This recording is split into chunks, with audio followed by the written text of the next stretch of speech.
일제 식민지 비하 민족운동의 전개, 육광복을 위한 노력 두 번째 시간, 중국 관내에서 독립운동을 전개하다 수업을 시작하겠습니다. 이번 시간의 학습 목표는 한인 애국단의 활동과 영향을 발표할 수 있다. 두 번째, 30년대 이후 중국 관내에서 전개된 독립운동에 대해 설명할 수 있다입니다. 그래서 이 단원의 구조는 중국 관내에서의 독립운동, 중국 관내라 하면 만리장성 안쪽의 이 지역이라고, 중국 본토 지역이라고 이해하면 된다고 전 시간에도 강조했습니다. 김구 선생이 조직한 한인애국단의 활동. 한인애국단은 대한민국 임시정부의 특무조직이었어요. 특수한 임무를 가지고 있는 조직이란 뜻이죠. 민족혁명당으로서의 통합운동, 한국국민당 중심의 대한민국 임시정부, 조선의용대의 활동으로 나눠볼 수 있겠습니다. 중국 관내에서 독립운동을 전개하다. 사진은 오른쪽 사진이죠. 조선의용대가 새로운 대원을 환영하는 장면입니다. 1938년에 창설됐어요. 조선의용대는. 한국 광복군보다 2년 먼저 만들어진 중국 관내 최초의 한국인 무장부대로, 중국 관내 최초의 한국인 무장부대. 그러니까 관외 지역은 만주에는 이미 있었던 거예요. 관내에는 없다가 만들어진 군대가 조선의용대다. 창설 당시 200명으로 된 두 개 부대였으나 40년에 300명으로 늘어났고, 당시 일제에 강제 진입된 한국인 병사들은 부대를 탈출하여 조선의용대에 가담하기도 했다. 이 조선의용대가 1942년에 한국광복군에 합류하게 됩니다. 1942년에 광복군에 합류했어요. 한국광복군은 40년에 만들어졌어요. 합류했어요. 그 다음에 한인애국단의 활동을 보겠습니다. 본문 내용. 1923년에 대한민국 임시정부의 약화를 가져온 국민대표회의의 결렬로 성과 없이 끝난 뒤 대한민국 임시정부 활동이 크게 위축됐죠. 자금난, 인력난이 심화됐습니다. 게다가 1931년 일어난 만보산 사건으로 한국인에 대한 중국인들의 감정이 나빠지면서 중국 내에서의 독립운동도 어려워졌어요. 이러던 좀 김구 선생님은 이 위기를 타개하기 위해서 31년에 상하이에서 한인애국단을 조직해서 신체된 임시정부의 활기를 불어넣고자 특무조직을 만들었어요. 대한민국 임시정부 소속의 특무조직 한인애국단을 조직을 했어요. 그래서 한인애국단 1호 단원이 바로 이봉창 의사입니다. 이봉창 의사는 32년, 이분이 이봉창 의사예요. 나는 적성으로서 참된 정성으로서 조국의 독립과 자유를 회복하기 위하여 한인 애국단의 일원이 되어 중국을 침략하는 적의 장교를 도륙하기로 맹세하나이다. 32년 1월 일본 도쿄에서 일본 국왕이 타고 가는 마차를 향해 수류탄을 던졌습니다. 이봉창의 이거는 성공을 거두지는 못했지만 일제에 큰 충격을 주었고요. 중국 신문이 이봉창의 의거 실패에 대해 아쉬워하는 기사를 보도하자 일제는 이를 빌미로 중국 상하이를 침략하는 상하이 사변을 일으켰어요. 중국 신문에 이봉창 의사가 던진 폭탄이 마차가 지나가면서 터졌거든요. 그래서 안타깝게도 늦게 터졌다 이렇게 보도를 한 거예요. 그거를 빌미로 천황에 대한 불경한 언사다. 그래서 이 괘씸하다 해서 일본군이 상하이에 그 중국 신문이 있었거든요. 괘씸문사가 상하이를 침공한 사건이 상하이 사변인 거죠. 윤봉길은 중국 상하이 홍커공원에서요. 4월 29일 날이었어요. 당시 일본 국왕의 생일과 일본 국왕인 히로히토의 생일이었고요. 그 다음에 상하이를 점령한 일본군의 승리 축하 기념식장인데 여기에서 기미가요가 일본 국가 기미가요가 거의 카타르시스에 달 정도 극도로 올라왔을 때 폭탄을 던져서 물통 폭탄을 던졌어요. 물통 폭탄과 자결용으로 도시락 폭탄을 준비했는데 물통 폭탄을 던져서 일본군 장군과 여기에 여러 고위 관리를 다 처단했던 거죠. 근데 이게 자살용 폭탄으로 자살용 폭탄이래. 자결용 폭탄으로 가지고 있던 도시락 폭탄 일본군에게 압수당했습니다. 그걸 아직 못 찾고 있어, 우리가. 일본군이 그걸 가지고 가지고 뭐 해체를 하고, 뭐 하고 보관하고 있다가 잊어버렸다고 합니다, 일본이. 근데 거짓말인 것 같아요. 일본 어디 숨겨놓고 있는 것 같아요. 그래서 윤봉길 의사 가지고 있던 도시락 폭탄의 그 소재를 찾는 것도 하나 역사의 과제라고 생각이 돼요. 이를 계기로 한국의 독립운동이 냉담한 입장을 보이던 중국인들의 태도가 변화됐네요. 중국 국민당 정부는요, 바로 이 한인애국당이 바로 대한민국 임시정부라는 걸 알고 군관학교에 이제 한국인 특별반을 설치하고 군간부를 키워낼 수 있도록 협조해주고 중국 영토 내에서 한국인의 무장 독립 투쟁을 말이죠. 지원하는데 적극적으로 나섰던 거죠. 이봉창 의사 앞에 일본에서 노동자로 생활하다가 조국의 독립을 위해 몸바치겠다는 생각으로 상하이로 건너가 한인혁단에 가입했던 이봉창 의사는 도쿄 의거, 그 다음에 윤봉길 의사는 상하이 의거, 기억해 두시면 되겠습니다. 윤봉길 의사가 이렇게 한 업적은 중국 영토에서 한국인의 무장 독립 투쟁을 허락해서 임시정부가 한국 광복군을 조직하는데도 윤봉길 의사의 의거가 큰 도움을 줬던 겁니다. 그래서 윤봉길 의사 의거 현장 속으로 밑에 윤봉길 의사는 윤봉길 의사지군요. 거사 당일 아침 김구 선생님에게 도시락과 물통 모양의 폭탄을 전달받고 일본군의 상하이 사변 승전 기념식장에서 폭탄을 던졌는데요.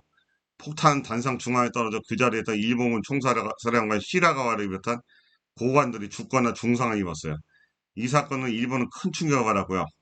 당시 중국 국민당의 장제스는 중국의 100만 대군이 해내지 못한 일을 한국의 이름 없는 한 용사가 단행했다라고 하면서 윤봉길의 이거를 높이 평가했다는 거죠.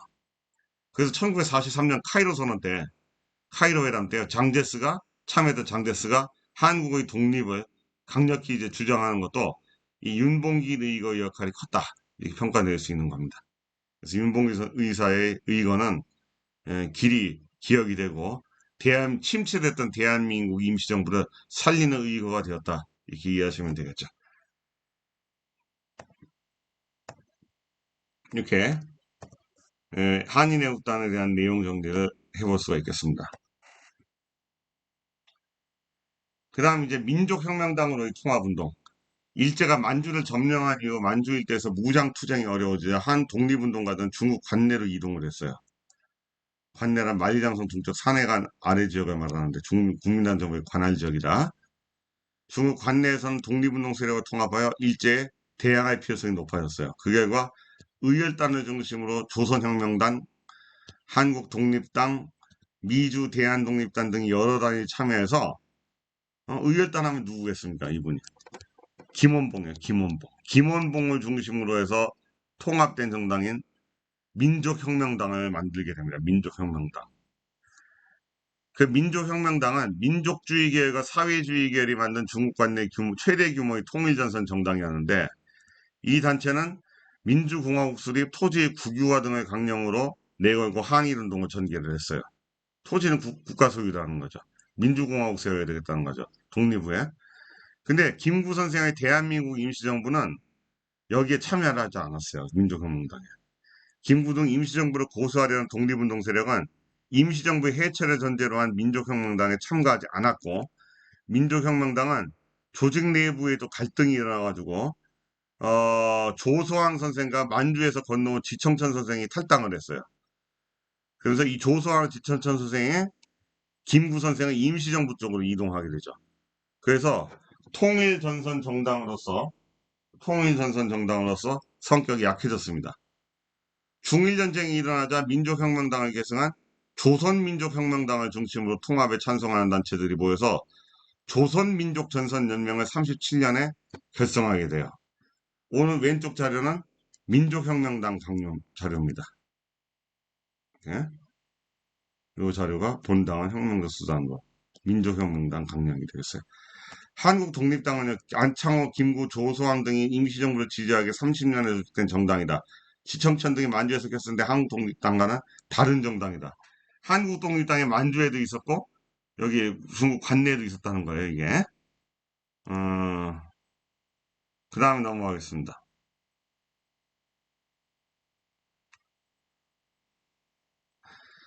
그러면 이제 대한민국 임시정부는 윤봉길의 김구 선생의 대한민국 임시정부죠. 중국 국민당 정부의 인정과 지원을 받으며 한기를 대처하는데 일제히 탄압이 심해지자 이를 피해서 상하이를 떠나서 난징, 항구, 창사 등지로 근거지로 옮겼죠. 영화 암살의 그 시대적 병영이 이렇게 근거지로 옮기던 시기에 임시정부의 활동이 여기 나오게 된 거죠. 임시정부 해체에 반대한 김구 선생님은 민족혁명당에 참여하지 않고 한국국민당을 만들었어요. 35년에. 한국국민당은 민족혁명당에서 탈당한 조소환과 지청천 선생 등 민족주의 세력과 연합을 도모를 했고 미주 지역의 대한인국민회 등의 단체와 함께 한국광복운동단체연합회를 37년에 결성을 합니다. 이어서 중국 관내의 독립운동 세력은 민족주의 계열의 한국광복운동단체연합회가 그냥 사회주의 계열의 성격이 강한 조선민족연선연맹의 두 갈래로 통일이 됐죠. 그래서 김구가 이끄는 게 한국광복운동단체연합회고 김원봉이 이끄는 것이 조선민족전선연맹이다. 이 김구와 김원봉이 중심이 되어서 두 진영의 통일을 위한 움직임이 있었으나 아직 성공하지 못하다가 이후에 42년에 통합이 돼요. 그 다음에 조선의용대의 창설. 조선민족전선연맹은 38년에요. 1년 후에 만들어진 지 1년 후에 중국 국민당 정부의 지원을 받아 군사 조직인 조선의용대를 만들었어요. 국민당 정부가 임시정부로 지원해주고 김원봉의 조선의용대로 지원해줬다는 거예요. 무슨 얘기냐? 김원봉은 황푸군관학교, 의열단에 이끌고 황푸군관에 입교해서 조직적인 군사훈련을 체계적으로 받고 나와 졸업을 해서 30년대 민족혁명당을 만들었는데 그 황푸군관학교 당시 교장이 장제스였어요. 그래서 장제스하고도 인연이 있었던 겁니다. 그래서 장제스도 김원봉을 높게 평가하고 있었던 거예요. 그래서 조선혁명 군사 정치 간부학교 졸업생을 중심으로 한 조선의용대가 국민당 정부의 대일전선에 배치돼서 정보 수집, 투항 권고, 일본군에 대한 투항 권고죠. 일본군 포로신문, 후방교란 등 중국군을 지원하는 활동을 전개한 거죠. 김원봉, 조선의용대 대장 김원봉의 모습입니다. 조선의용대 창립 기념사진이에요. 여기. 조선의용대라고 써있죠. 이게. 이러한 상황에서 일제가 중국 국민당 지역에 대한 공세를 늦추고 국민당 또한 일제의 맞서기를 꺼리자 중국 국민당의 소극적인 항일 투쟁에 반대한 조선의용대의 대부분은 보다 적극적인 항일 투쟁을 위해서 화북지역에 있는 마오쩌둥이 이끄는 중국 공산당 세력과 함께 대일항전을 펼치고자 화북지방으로 이동을 해버려요. 조선의용대의 대다수 세력들이죠. 다수파죠. 그래서 이들은 화북지역에 가서 조선의용대 화북지대가 돼서 개편하고 일본군의 공세에 맞서 중국 공산군과 함께 중국 공산군 때 팔로군이라 그러거든요. 팔로군. 이들과 함께 호가장 전투, 반소탕전 등에 참가해서 큰 전과를 거두어요. 조선의용대가 선봉이 돼가지고 큰 공을 세웠습니다. 그 지금 중국 공산당도 조선의용대 화북지대의 활약을 기억을 하고 있어요. 그래서 기념탑도 세우고 그랬거든요. 조선의용대는 이 호가장 전투 이후에 중국 공산당 팔로군에 편입되었다가 조선의용군이 됐어요. 조선의용군 화북지대로 개편돼요. 조선의용대가 조선의용군으로 바뀌게 됩니다. 어? 이게 어느 때냐면 1942년이에요. 이때 화북 조선독립동맹 희하의 군대죠. 사회주의자 연합 군대가 됩니다. 근데 한편 김원봉은 화북 지역으로 안 갔어요. 김원봉의 소수파 조선의용대의 이 일부는 바로 김원봉의 지휘 아래 김원봉은 임시정부와 통합 쪽을 강조하고 있었어요. 그래서 김구 선생이 있는 임시정부에 통합을 했고 42년 한국광복군에 합류를 했던 거예요. 아시겠죠? 그래서 오른쪽 지도는 조선의용대와 조선의용군의 활동입니다. 조선의용대는 38년에 여기에 한커우에서 조직이 돼가지고 이렇게 위로 간 부대가 조선의용대 화북지대가 돼요. 화북지대. 화북지대. 그 다음에 이렇게 충칭으로 간 쪽이 그 다음에 조선의용대 본대입니다. 바로 소수파, 김원봉 등 여기에 합류했다. 이렇게 이해를 양쪽으로 이제 퍼져나갔다 이렇게 갈렸다. 이걸 기억하시면 되겠어요. 그래서 내용 정리 한국국민당 중심의 대한민국 임시정부 그리고 조선의용대 활동에 대해서 이렇게 정리를 해볼 필요가 있겠습니다.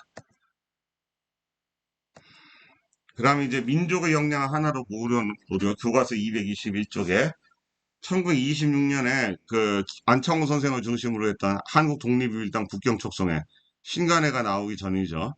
그래서 민족주의, 사회주의에 더 단결해야 된다. 하나의 유일당을 만들자는 운동이었고요. 그 다음 35년에 43년에 민족혁명당 창립 8주년 기념선언 인문이네. 조선민족혁명당은 35년에 만들었다. 그 다음에 자료 3번. 김구와 김원봉이 제안한 성명서. 지금 내용을 여러분들 읽어보시면 되겠고요. 자료 1, 3에서 각 운동이 지향하는 부분에 밑줄을 긋고 공통을 지향하는 점이 이렇습니다. 자료 1에는 하나의 기치 아래 모여 하나의 호령 아래 단결하자. 자료 2에서는 목표를 달성하기 전 민족 힘을 결집하자. 자료 3번에서는 단결 제1의 목표 아래 일체 역량 및 행동을 통일하자. 자료 1번부터 3번의 공통적 지향점은 민족의 역량을 한데 모으기 위해서 민족운동 세력의 연대를 지향하고 있다. 이런 점을 정리해두면 되겠습니다. 자료 1번부터 3의 내용을 바탕으로 국내에서 이와 유사하게 전개된 민족운동의 사례는 신간의 활동이 대표적이죠. 신간의 국내 민족일당운동의 성과다. 한인애국당 윤봉길 이렇게. 자, 그 다음에 이제 77차시 학습지 내용이 되겠습니다. 남만주 일대에서 이전차시 진단평가 1번은 양세봉이 되겠고요. 양세봉 장관. 그 다음에 2번은 동북인민혁명군은 사상에 관계없이 모든 반일 세력을 받아들인다는 원칙을 세우고 동북항일연군으로 개편이 됐어요. 동북항일연군에 조선혁명군도 참여하게 되죠. 그 다음 31년에 김구 선생님이 조직했다. 그 다음에 윤봉길 선생님의 이거다. 윤봉길의 이거. 2번은. 그 다음에 35년에 민족혁명당이 되겠죠. 민족혁명당. 민족혁명당. 여기. 그 다음 조선의용대는 조선민족혁명 전선연맹의 군사조직이죠. 조선민족 전선연맹의 군사조직. 누가 만들었다? 김원봉이 조직했다. 조선의용대. 그래서 화북지대가 나중에 위로 올라가서 호가장 전투하고 반수탕 전에 참가했다. 이 호가장 전투하고 반수탕 전에는 김원봉 선생이 참가한 게 아닙니다. 그거 알아둬야 돼요. 그 의열단을 활동했던 윤세주 선생 같은 분들이 올라가서 싸웠어요. 그 윤세주 선생은 전투에서 전사였습니다. 그 다음에 김원봉을 지휘하려 잔류 세력들이 한국 광복군에 42년에 합류했다. 그 다음에 2번에 들어갈 말은 조선의용대가 되겠죠.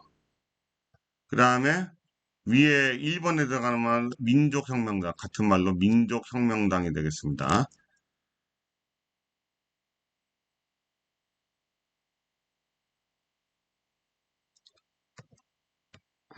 그 다음 형성평가 1-1번 조선 건국동맹의 건국강령은 조소왕의 삼견주의에 기초하고 있다. 요거는 뒤에 나오는 부분이거든요. 맞는 설명이고요. 근데 조소왕의 삼견주의에 기초, 조선 건국동맹이 틀렸어요. 조선 건국동맹이 아니고요. X. 대한민국 임시정부의 건국강령이에요. 그래서 X가 되겠습니다. 그 다음에 활기를 불어넣고자 한인애국단을 조직했다. 맞죠? 한국국민당은 미주 지역의 대한민국민들과 단체와 함께 한국광복운동단체 연합회를 결성했다. 맞는 설명이 되겠습니다. 그 다음에 기억에 들어갈 인물은 이봉창 의사가 되겠고요. 니은에 들어갈 인물은 윤봉길 의사가 되겠죠. 그 다음에 민족혁명당에 대한 설명으로 옳지 않은 것은 조선민족혁명당으로 개편됐다. 삼부통합운동회가 남만주 지역에서 결성됐다. 이거 남만주 지역에서는 국민부가 되겠잖아요. 민족혁명당과 관련 없죠. 김구를 중시한 임정 고수파가 참석하지 않았다. 맞죠? 그 다음에 민족주의와 사회주의가 참여한 중국 간의 최대의 통일전선 정당이었다. 의열단 계열이 주도권을 잡자 조소왕 지천선 등 민족주의 계열이 이탈했다. 맞는 설명이에요. 조선의용대에 대한 설명을 옳지 않은 것은 일부 병력이 1942년에 한국 광복군에 합류했어요. 1942년에.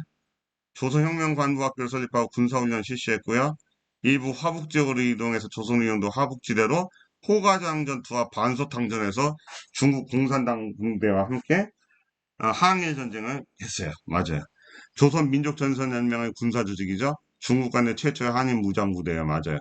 중국 국민당과 연합을 해서 이러한 정보수집, 포로신문, 후반교란 등 활동을 했습니다. 맞는 설명이 되겠습니다. 다음 시간에는 6단원 세 번째 건국을 준비하다에 대해서 학습하겠습니다. 감사합니다.